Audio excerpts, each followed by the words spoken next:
Olá, eu sou o Felipe, seja muito bem-vindo a mais um vídeo do nosso canal. E esse é o primeiro vídeo da nossa série de estudos no livro de Tito, na carta de Paulo a Tito.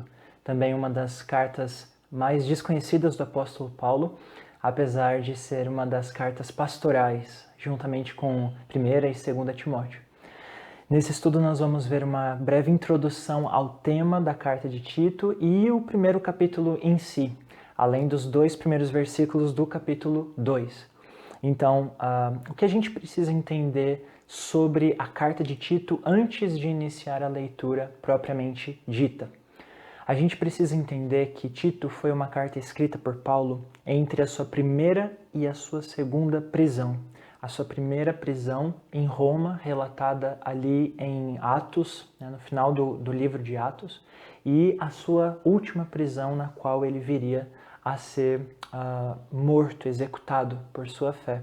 Então, entre essas duas prisões, após ele ter sido libertado da primeira prisão, ele teve ali mais uma viagem missionária, na qual provavelmente ele iniciou a igreja ali na ilha de Creta, onde até hoje é reconhecida pelo nome de Creta, uma grande ilha no território próximo à Grécia, e na época pertencia à Grécia, e ali é um território extremamente estratégico, porque é uma grande ilha cheia de portos que dava acesso a várias outras regiões do Império Romano na época.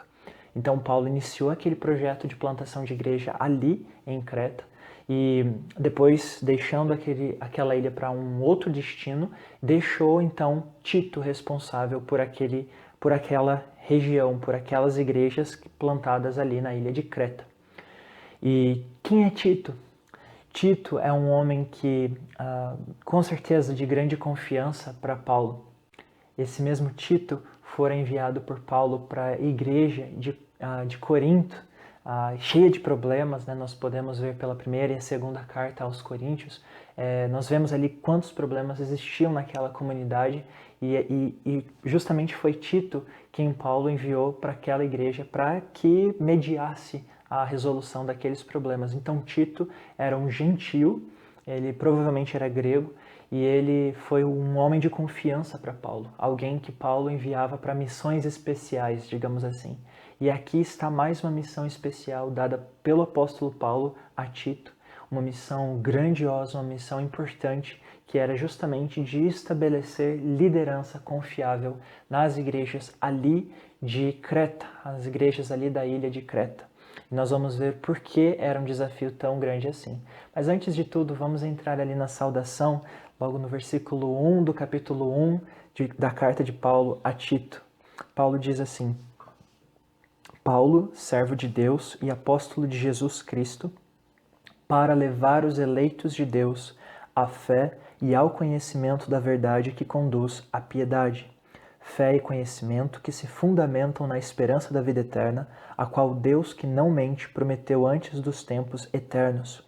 No devido tempo, ele trouxe à luz a sua palavra por meio da pregação a mim confiada por ordem de Deus, nosso Salvador. A Tito, meu verdadeiro filho em nossa fé comum, graça e paz da parte de Deus Pai e de Cristo Jesus, nosso Salvador.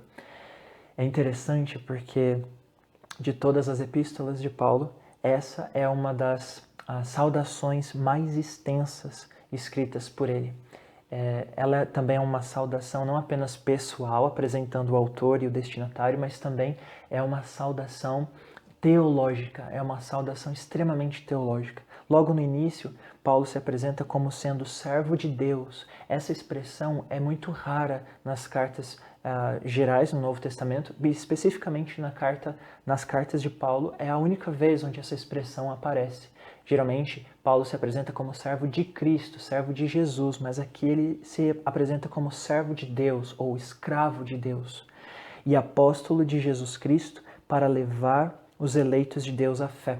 E aqui ele se apresenta também como um apóstolo de Jesus, um enviado por Jesus, para que fosse buscar os eleitos de Deus, para que fosse buscar as pessoas que haviam sido, antes da fundação do mundo, escolhidas por Deus para que entrassem em um relacionamento com o Senhor por meio de um relacionamento com Jesus Cristo pela fé. Então, Paulo se entendia como um apóstolo enviado por Jesus para levar os eleitos de Deus à fé e ao conhecimento da verdade que conduz à piedade. E essa frase é extremamente importante para toda a carta de Paulo a Tito, para todo o conteúdo que nós vamos encontrar nesta carta. A verdade que conduz à piedade, ou melhor, o conhecimento da verdade que conduz à piedade. O conhecimento da verdade do Evangelho deve nos conduzir, deve nos levar naturalmente à prática da piedade, a uma vida fiel, a uma vida íntegra. É esse o grande tema que Paulo vai tratar nesta carta. Como o conhecimento do Evangelho e da verdade de Deus muda, altera, molda a minha vida, as minhas decisões, as minhas atitudes. Essa fé e esse conhecimento, no versículo 2, Paulo diz que se fundamentam na esperança da vida eterna. A fé e o conhecimento se fundamentam, elas são enraizadas, tanto a fé quanto o conhecimento são enraizados na esperança da vida eterna. Não é uma fé para esses dias apenas, não é uma fé para essa realidade apenas. Você sabe que a fé e o conhecimento da verdade altera a sua vida aqui, mas a sua vida aqui não é tudo o que importa. É apenas o início. A mudança que o Evangelho provoca na nossa vida aqui nesses dias é apenas o começo de tudo aquilo que essa verdade e esse conhecimento podem alterar para toda a eternidade, para toda a nossa vida eterna. É isso que Paulo diz aqui. Essa fé e esse conhecimento da verdade se fundamentam na esperança da vida eterna, não apenas naquilo que nós vivemos aqui e agora, mas na vida eterna, essa vida eterna, a qual o Deus que não mente prometeu antes dos tempos eternos, lá no passado. Antes dos tempos eternos, Deus prometeu a vida eterna. Antes dos tempos eternos, lá no passado, Deus prometeu a vida eterna para os seus eleitos lá no futuro. E tudo isso por meio do Evangelho de Jesus Cristo. E perceba o detalhe, o Deus que não mente prometeu. O Deus que não mente. É muito interessante você ver que a questão de falta de confiança, a questão de um caráter instável, vai ser muito frequente em todo o assunto que Paulo vai tratar nesta carta com Tito. Mas Deus não mente. Deus não é instável, Deus não é imprevisível, Deus é firme, Deus é constante no seu caráter. Ele não mente. Aquilo que ele promete antes da fundação do mundo é aquilo que ele há de cumprir lá no futuro, lá na eternidade. Ele cumpre o que promete. Não importa o tempo que passe entre a promessa feita e a promessa cumprida. Não importa o tempo entre uma coisa e outra. Ele cumpre o que promete. No devido tempo, versículo 3, ele trouxe à luz a sua palavra por meio da pregação a mim confiada por ordem de Deus, nosso Salvador. Ele trouxe à luz a sua palavra no tempo certo, no melhor tempo, no tempo devido, onde todas as coisas estavam no seu devido lugar. Deus trouxe à luz a palavra do Evangelho por meio da pregação confiada a Paulo como um dos apóstolos. Mas não somente a Paulo, mas a todos os apóstolos. Deus confiou, por ordem de Deus, nosso Salvador, Deus confiou essa pregação, essa palavra, essa boa notícia do Evangelho aos apóstolos para que eles proclamassem por toda a terra. E é o que eles fizeram através dos seus escritos, que são preservados até hoje nas Escrituras Sagradas. E no versículo 4, a Tito, meu verdadeiro filho em nossa fé comum. Então, aqui provavelmente há um indício de que Tito havia se convertido ao Evangelho de Cristo por meio da ação apostólica de Paulo, por meio do evangelismo de Paulo. Então, ele era um filho na fé comum de Paulo, era um verdadeiro filho de Paulo na fé. Graça e paz da parte de Deus Pai e de Cristo Jesus, nosso Salvador. Então perceba aqui que ele chama Cristo Jesus de nosso Salvador e lá no final do versículo 3 ele chamou Deus de nosso Salvador. Então ele está de forma nítida chamando Jesus de Deus. Paulo cria abertamente que Jesus Cristo era o próprio Deus, o mesmo Deus que não mente, o mesmo Deus que promete e cumpre as suas palavras. E Jesus era o cumprimento em si das promessas feitas por Deus, de dar vida eterna aos seus eleitos. Jesus é a vida eterna aos eleitos de Deus. E aqui então, a partir do versículo 5, nós vemos qual era a missão de Tito, qual era a tarefa que Paulo havia designado ao seu companheiro Tito. Ele diz no versículo 5, a razão de tê-lo deixado em Creta foi para que você pusesse em ordem o que ainda faltava e constituísse presbíteros em cada cidade, como eu o instruí. Então, o objetivo de Paulo nesta carta é lembrar Tito da missão que ele já havia dado para ele. A missão de que Tito deveria cumprir na ilha de Creta era de estabelecer liderança fiel em cada uma das cidades. Então, provavelmente, haveriam pequenas comunidades cristãs, pequenas igrejas por toda a ilha, né, espalhadas por toda a ilha. E Tito deveria visitar cada uma dessas igrejas e trabalhar com cada uma dessas comunidades, levantando e estabelecendo liderança fiel em cada uma delas. É preciso, versículo 6, que o presbítero seja. E aqui vale a pena um entendimento melhor, mais aprofundado do contexto da ilha de Creta. A ilha de Creta era conhecida por todo o Império Romano como um lugar imoral, como um lugar de pessoas preguiçosas, arrogantes, viciadas, pessoas traiçoeiras, pessoas, enfim, não confiáveis, de conduta imoral. É uma ilha toda famosa por pessoas que tinham conduta imoral. Então, Paulo também sabia disso. E ele mesmo assim olhou para aquela ilha como um lugar digno, digamos assim, de receber o Evangelho de Cristo. Porque a dignidade de receber o Evangelho de Cristo está na indignidade daqueles que o recebem. Justamente aqueles que são doentes são os que precisam dos cuidados médicos. É justamente naquela ilha que Paulo pensou, bom, aquelas pessoas precisam do Evangelho. E além de precisarem do Evangelho, elas serão instrumentos do Evangelho, elas serão propagadoras do Evangelho. Aquela ilha é tão estratégica. Se o Evangelho chegar naquela ilha, daquela ilha o Evangelho irá se espalhar por todo o Império. Então, Paulo tinha um olhar muito estratégico e ao mesmo tempo esperançoso sobre as pessoas daquela ilha. No entanto, como é de se esperar, as igrejas ali estavam tendo dificuldades em entender qual deveria ser a conduta cristã comum, como deve ser a vida de um cristão. Eles estavam se convertendo ao cristianismo, né? Os cretenses estavam se convertendo ao cristianismo, mas estavam seguindo com suas vidas imorais, seu comportamento imoral. E Paulo diz, não, isso não pode ser assim. O Evangelho precisa despertar um novo comportamento, precisa mudar a sua vida, o seu olhar, as suas atitudes, precisa mudar os seus relacionamentos. O Evangelho molda a vida daquele que o recebe. Então, por isso, Paulo deixa Tito ali para que ele estabelecesse líderes que cuidassem, pastoreassem cada cretense convertido ao Evangelho daquela ilha.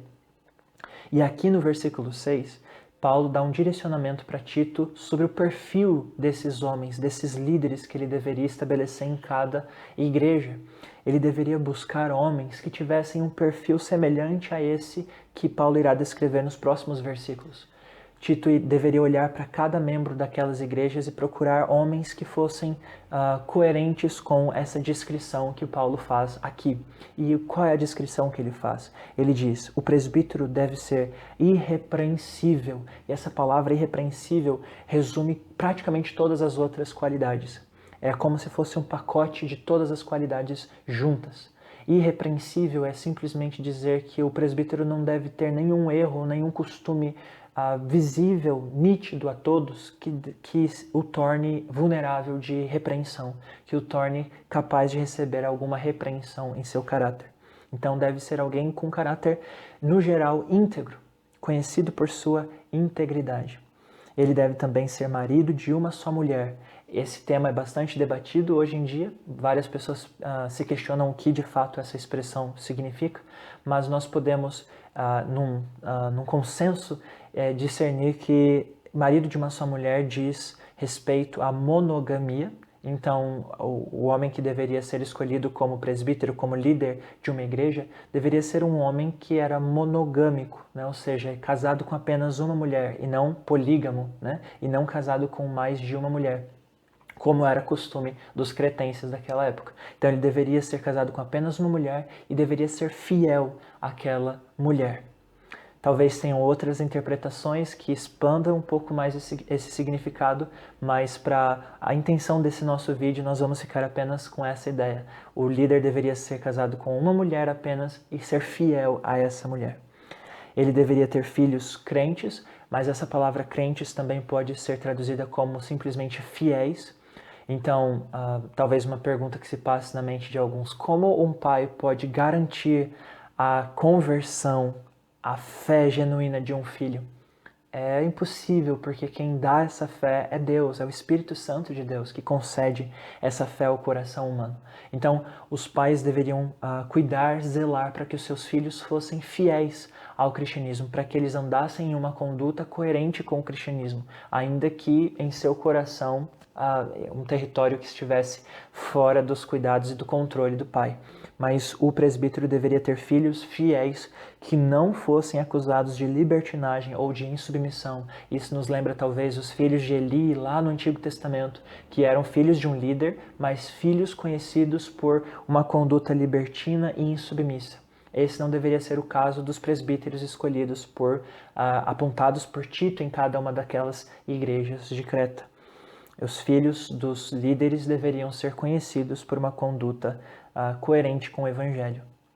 E versículo 7. Por ser encarregado da obra de Deus, é necessário que o bispo seja irrepreensível, aqui ele repete a mesma palavra dita anteriormente, não orgulhoso, ou seja, não soberbo, arrogante, que se acha maior do que os outros, não briguento, não uma pessoa que se ira facilmente, que por tudo faz uma guerra, não apegado ao vinho, como era o caso de muitos dos cretenses. O líder das igrejas, o presbítero das igrejas, não deveria ser apegado ao vinho, não deveria ser viciado em bebida alcoólica.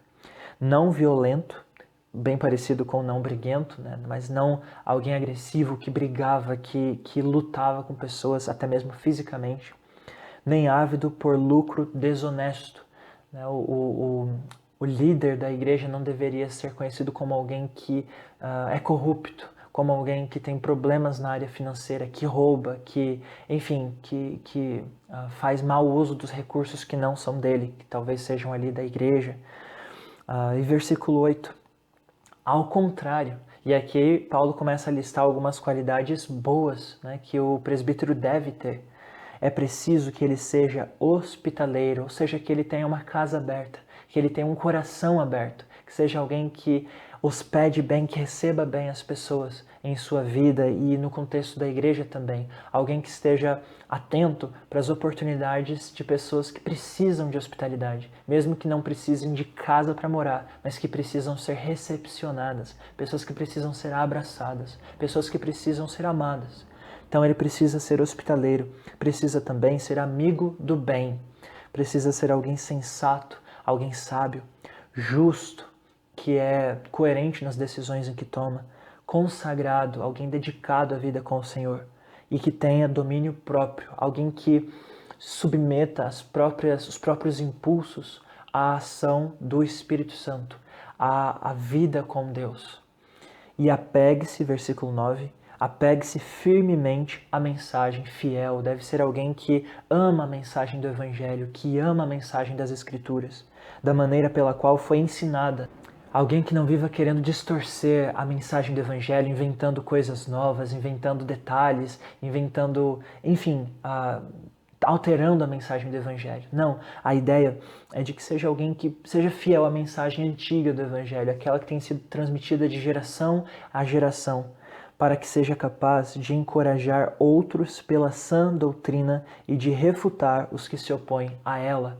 Então o presbítero teria essa dupla responsabilidade de, amando as Escrituras, ensinar e encorajar pela sã doutrina e, pela sã doutrina, refutar os que se opõem a ela. Então, pelas escrituras sagradas, o presbítero iria encorajar, ensinar, aconselhar e, ao mesmo tempo, resistir e refutar aqueles que iriam se opor à mensagem verdadeira do Evangelho. Que você vai perceber daqui a alguns versículos, existiam muitos que estavam se opondo ao verdadeiro Evangelho, se opondo à sã doutrina, ali no contexto da ilha de Creta. Então, o que nós temos aqui nesses versículos, nessas descrições de caráter do presbítero, não são um critério rígido no qual, se um presbítero não se encaixasse em um desses pontos, ele automaticamente estaria desqualificado, rechaçado do seu posto de liderança. A ideia aqui é o seguinte: Paulo estava dando para Tito uma noção geral de quem ele deveria buscar para ser líder daquelas igrejas. Ele disse: Tito, olha, o caráter em geral que um líder deve ter é esse. Olha aí para os membros das igrejas. Dá uma analisada nos homens que você tem aí como membros de cada uma dessas igrejas. Tem alguém parecido com essa descrição que eu estou dando aqui? Tem alguém que se encaixa na grande maioria dessas qualidades que eu estou colocando para você nessa carta? Então esse é um potencial líder. A ideia daqui é não apenas de que os líderes ou potenciais líderes deveriam buscar essas qualidades para serem líderes, mas também que Tito deveria buscar transmitir essas qualidades para os potenciais líderes. Às vezes nós imaginamos que o potencial líder deve, por conta própria, desenvolver todas essas qualidades com perfeição para que seja digno da liderança. Talvez seria interessante nós começarmos a pensar que o treinamento de novos líderes deva envolver essas qualidades. Deva ser um treinamento que busque ensinar para a pessoa como não ser apegado ao vinho, como não ser alguém ganancioso, como não ser alguém briguento, a fim de que essa pessoa se torne coerente com o posto de liderança. Às vezes nós queremos ver líderes prontos, com caráter perfeito. Essas pessoas não existem. Nós precisamos investir na vida de potenciais líderes, ajudando que eles tenham cada vez mais uma vida coerente, que se encaixe naquilo que a Bíblia mostra como uma conduta e um caráter geral irrepreensível para um líder, para alguém que cuida e pastoreia de uma igreja local. Então, essa é a ideia que Paulo queria transmitir aqui para Tito. E em contraste a todo esse caráter, a toda essa vida que Paulo coloca aqui, nós vemos os falsos mestres que estavam disseminando mentiras naquela igreja, naquele contexto de Creta. E Paulo diz que a razão dele instruir fortemente o caráter desses potenciais líderes das igrejas em Creta é a seguinte: versículo 10 diz: pois há muitos insubordinados que não passam de faladores e enganadores, especialmente os do grupo da circuncisão.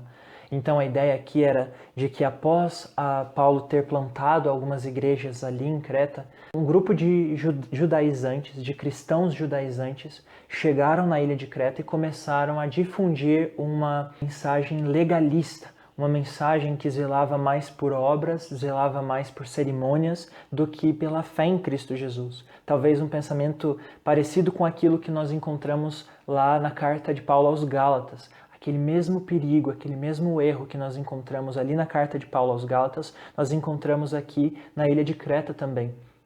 O perigo de as pessoas pensarem que sustentam a caminhada cristã pela própria força e não pelo andar pelo Espírito ou pela fé em Jesus Cristo. Então, por isso, porque essa falsa mensagem estava sendo pregada ali na ilha de Creta, entre as igrejas que Paulo havia plantado, por isso, Tito deveria instaurar e estabelecer liderança fiel. É necessário que eles sejam silenciados, versículo 11 diz. Os falsos mestres, os falsos líderes que estavam pregando ali naquelas igrejas uma ideia legalista, deveriam ser silenciados, deveriam ter sua mensagem interrompida, pois estão arruinando famílias inteiras, ensinando coisas que não devem, tudo por ganância. A ideia aqui é de que Paulo estava colocando o seguinte: olha, esses falsos mestres, eles estão anunciando que as pessoas vão ser santificadas apenas se deixarem de comer certas comidas e apenas se forem circuncidadas. Apenas se fizerem alguns rituais externos, elas já vão estar vivendo de forma que agrade a Deus. E essa mensagem foi muito atrativa para os cretenses porque eles não queriam mesmo viver uma vida coerente com a vida de Deus, coerente com uma vida que agradasse a Deus no sentido moral. Eles queriam apenas guardar certos rituais e já estaria bem, já seria o suficiente. Guardando certos rituais já seria o suficiente, mesmo que vivessem uma vida imoral. Então essa era a falsa mensagem desses mestres falsos que estavam propagando o legalismo nas igrejas.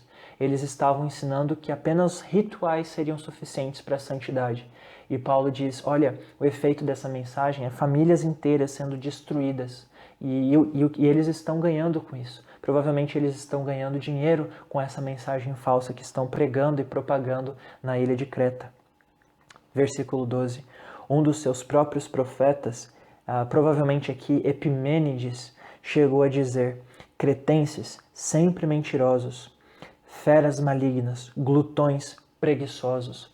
Então, o que Paulo faz aqui é mencionar um dos próprios poetas, também conhecidos como profetas, cretenses, né, lá da própria ilha de Creta. Ele escreveu há muitos anos antes: esses cretenses são sempre mentirosos, são feras malignas, glutões, preguiçosos. Então, um próprio poeta, um próprio profeta da ilha de Creta já dizia isso sobre o caráter das pessoas daquela ilha há muitos anos antes. Então eles já eram conhecidos por uma conduta imoral, uma conduta distorcida, errada, depravada, há muito tempo.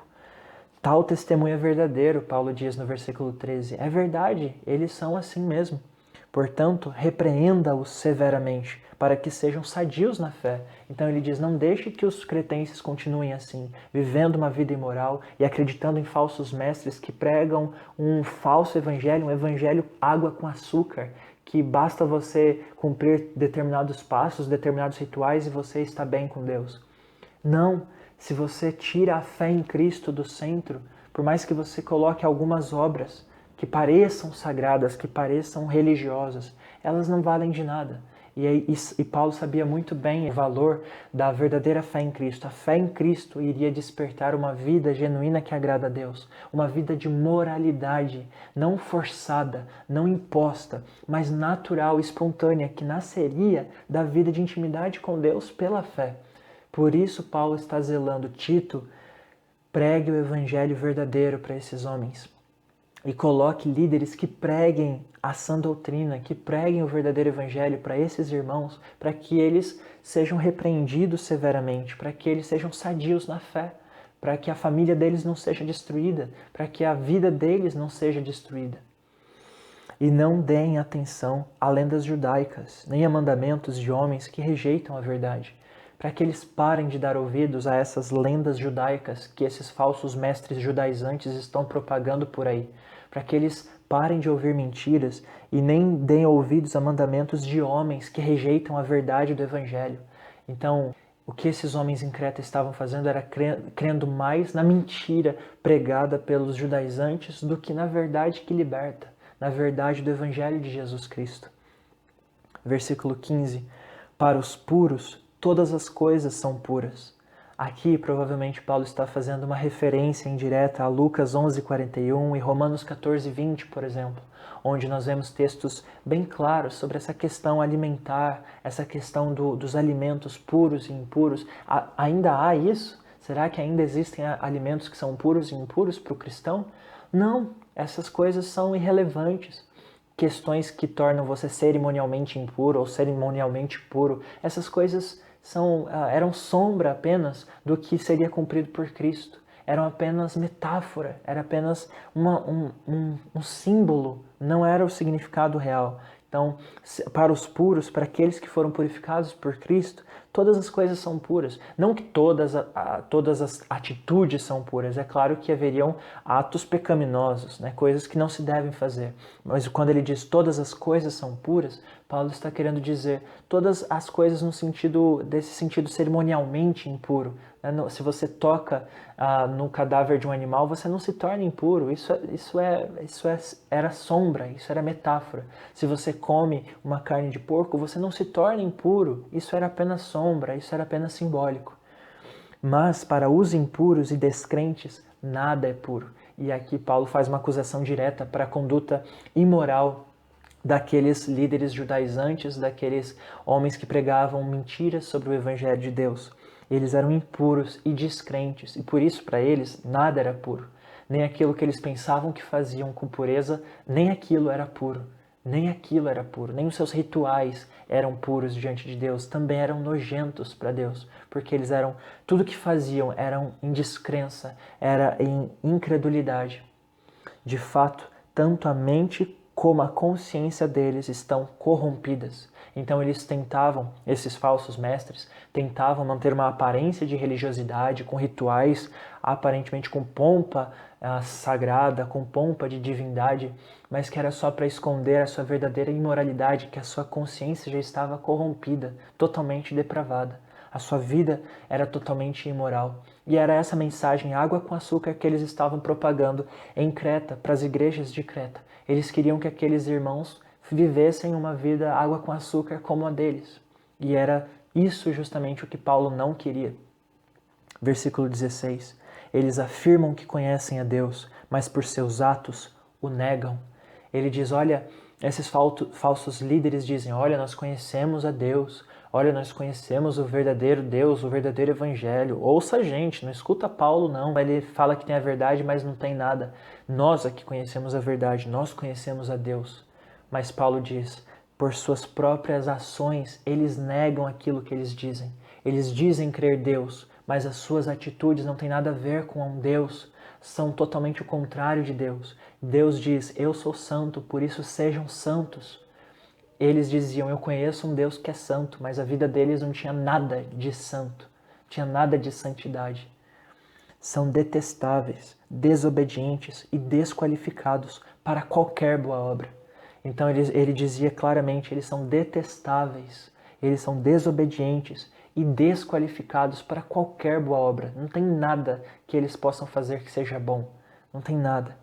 E o contraste que Paulo coloca aqui entre toda essa descrição que ele faz dos falsos mestres e aquilo que Tito deveria de ser e Tito deveria ensinar é grande, é um contraste total.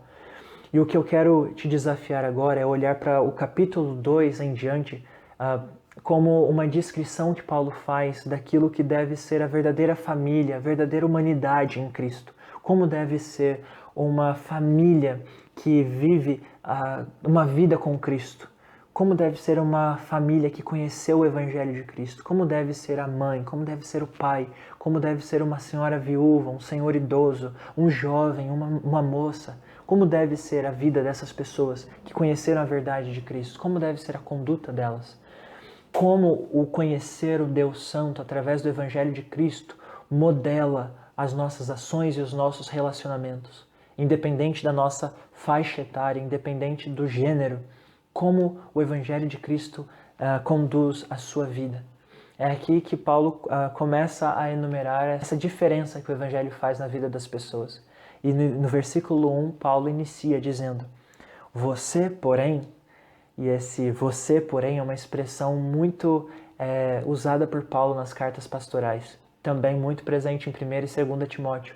Tu, porém, você, porém, é um contraste. Os outros podem fazer desse jeito, mas você não. Você, ao contrário, seja assim. Fale o que está de acordo com a sã doutrina. Esses falsos mestres falam tudo errado, ensinam tudo o contrário do Evangelho. Mas você não. Você fale aquilo que está de acordo com a sã doutrina. Ensine os homens mais velhos a serem moderados, dignos de respeito, sensatos e sadios na fé, no amor e na perseverança. Tito, ele era um homem não tão jovem, mas também não tão velho. E apesar da sua idade, da sua meia-idade, ele deveria ensinar os homens mais velhos. Ele estava com a tarefa, com a missão de ensinar homens mais velhos que ele a serem moderados, ou seja, equilibrados em todas em seus hábitos, em seus costumes, em suas ações. Deveriam ser dignos de respeito, sensatos e sadios na fé, no amor e na perseverança.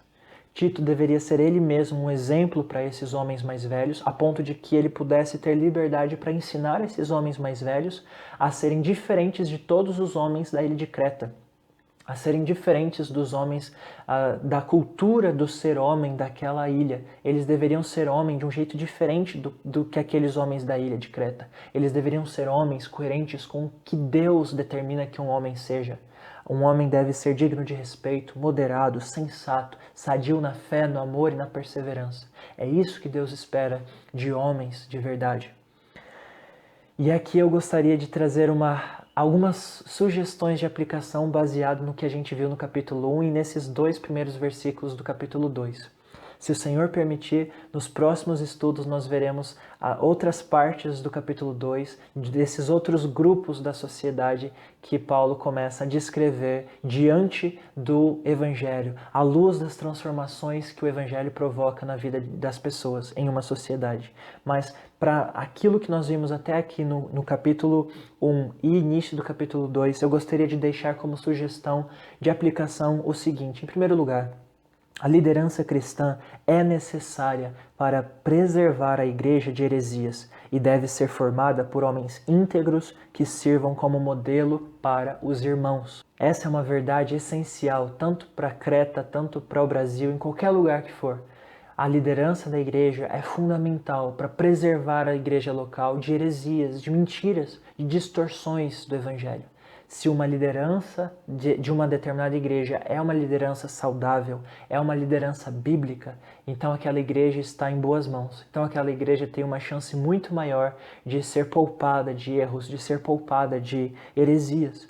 E ela deve ser formada, a liderança dessas igrejas deve ser formada por homens íntegros, que sirvam como modelo para todos os irmãos. Se a liderança é saudável, a chance de toda a irmandade daquela congregação ser saudável é grande, porque eles vão ter bons referenciais para imitar.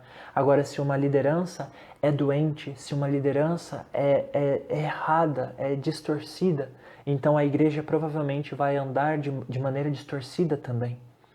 Em segundo lugar, os falsos mestres podem ser identificados por sua conduta pecaminosa e incoerente com o Evangelho.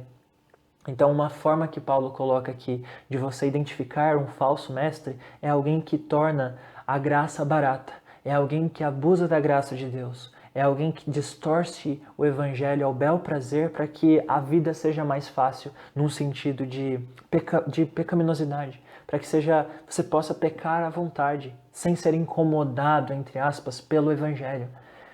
Então, é assim que se identifica, é uma das maneiras de se identificar um falso mestre. Provavelmente ele vai usar a verdade, ele vai distorcer a verdade de acordo com a própria vontade, para que ele possa viver de uma maneira licenciosa, libertina, imoral. E por último, jovens líderes cristãos podem ensinar homens mais velhos não com arrogância, mas com humildade e confiança nas Escrituras. Assim como Tito haveria de fazer com os homens mais velhos ali de Creta, ele deveria ter essa liberdade para ensinar, mesmo sendo um líder mais jovem, ele deveria ter liberdade para ensinar aqueles homens mais velhos a serem coerentes com uma conduta cristã, a viverem em intimidade com Deus e viverem de maneira que agradasse a Deus. Então, essa é a mensagem que nós encontramos aqui em Tito, capítulo 1 e nos primeiros 2 versículos do capítulo 2. Eu espero que essa mensagem tenha edificado a sua vida e eu gostaria de te convidar a acessar o nosso canal do Telegram através do link que está aqui na descrição desse vídeo. Lá no nosso canal do Telegram você vai poder baixar os slides que eu usei aqui para esse estudo e você pode usar esses slides da maneira que quiser, pode compartilhar com outras pessoas também e talvez usar em estudos pessoais ou com outras pessoas também. Eu gostaria de te convidar a se inscrever nesse canal se você ainda não é inscrito. Ativa as notificações ali no sininho para você ser avisado a cada vez que a gente lançar um vídeo novo. Também curta esse vídeo, porque cada vez que você curte um vídeo, você ajuda o YouTube a levar esse conteúdo para mais gente, para pessoas mais distantes. E também não deixe de você mesmo compartilhar esse vídeo com outras pessoas, seja da sua família, amigos, pessoas da sua igreja. Enfim, tem sido um prazer compartilhar esses textos com vocês. Você pode assistir os vídeos anteriores que nós já temos também sobre 2ª e 3ª João e Filemon, e você pode também compartilhar aqueles vídeos com quem você quiser. Muito obrigado por me acompanhar até aqui e até o nosso próximo vídeo. Grande abraço, que Deus te abençoe.